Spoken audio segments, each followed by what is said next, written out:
అన్న కౌసు కూడా సేమ్ నామనే ఉంటాడు. నాల కింద తింటాడు నిజంగా. నాకు నచ్చేదమ్మా 2 ముక్కలు వస్తుంది. రోజు పప్పు కూడా తింటాను, మంచిగా పప్పు చేయి తింటా. తినాలి, నీసు తినాలి, మంచిగా తినాలి.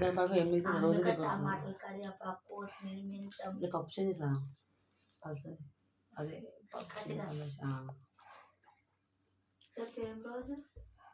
రేపు మంగళవారం మీరు జుమ్మకు చేస్తారు కానీ ఎప్పుడు ఏమన్నా మాకు పిచ్చేసుకొని బిడ్డ కలగే ఇంకటన్నకు ఇంకటి వీడియో తీస్తున్నాడు